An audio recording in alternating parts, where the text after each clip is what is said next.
Hello. Hello. Paul Driscoll from Opera News, editor-in-chief.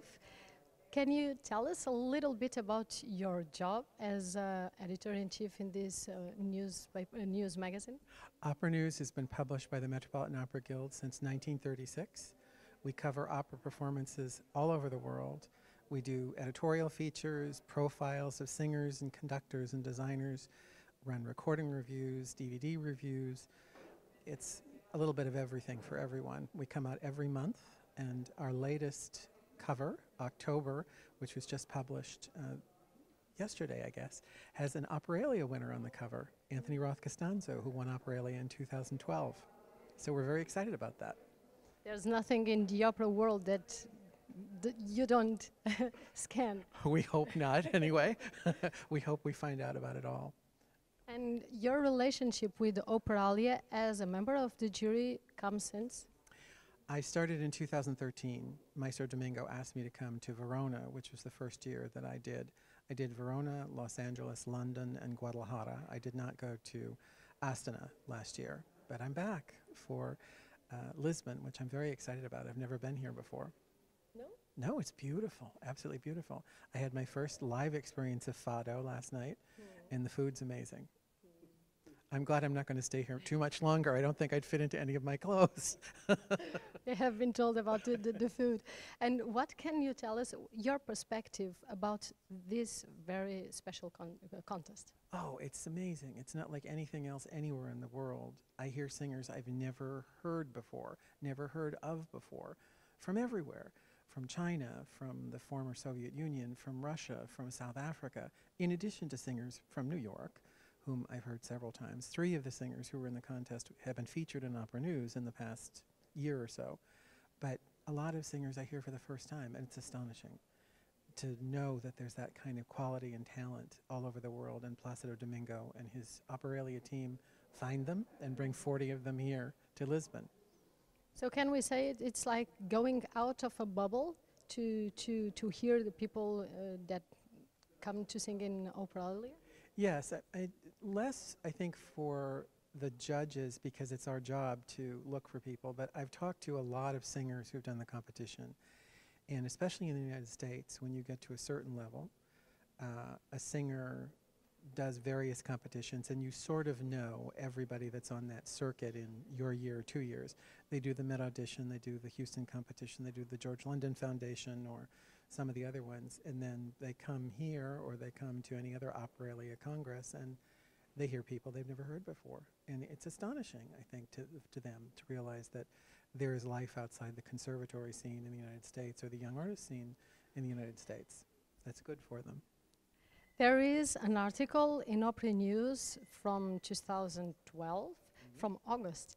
It's called Future Perfect, and it's very interesting to read something written 6 years ago about the future in the next decade.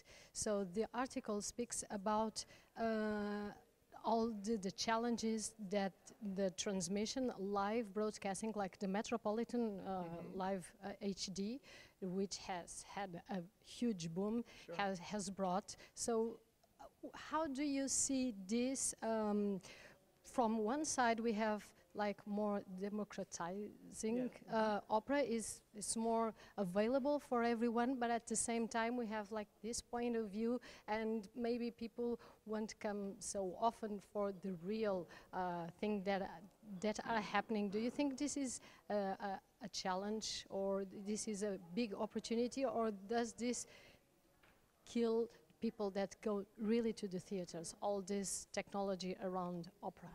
I think that there still is nothing like the live performance, and audiences appreciate that.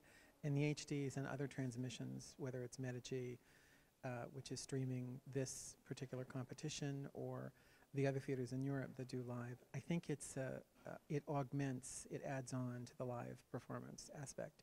But that's always going to be the most important. That's how the art form is defined.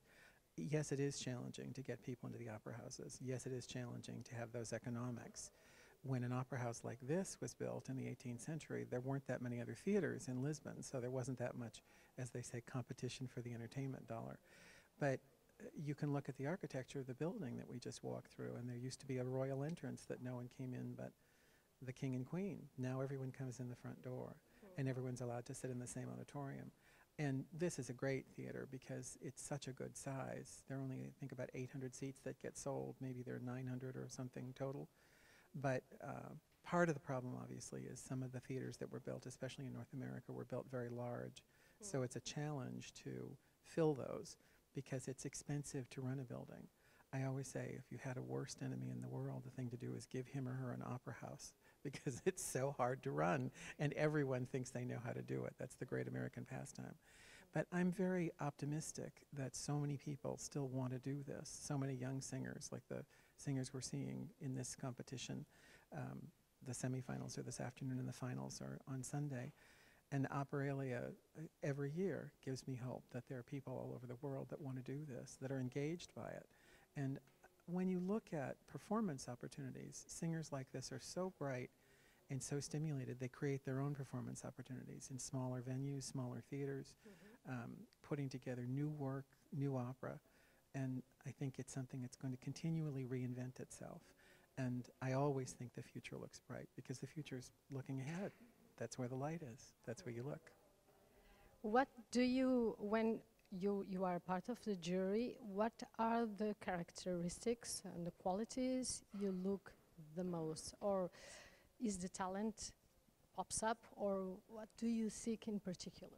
You can always spot an extraordinary voice in some voice categories as soon as someone opens his or her mouth. But it's not just the voice, because talent like that is an accident. It's like being red-haired or being left-handed. That's what you're born with. It's what you do with the talent that's extraordinary. So what I look for is what I call integrity. If someone has an opinion about the piece he or she is singing, about the audience, about the theater, as soon as he or she walks on stage, because that's what they don't realize sometimes, is that the contest starts as soon as we see them, not as soon as they start singing, because it's how they occupy that space, how they present themselves, how they address the audience. And then within the aria or the song, how they phrase, how they carry a thought of a character to an end of a line. When you're speaking, you know that you have the end of the thought in mind when you begin the sentence. So when you speak, it's always straight ahead.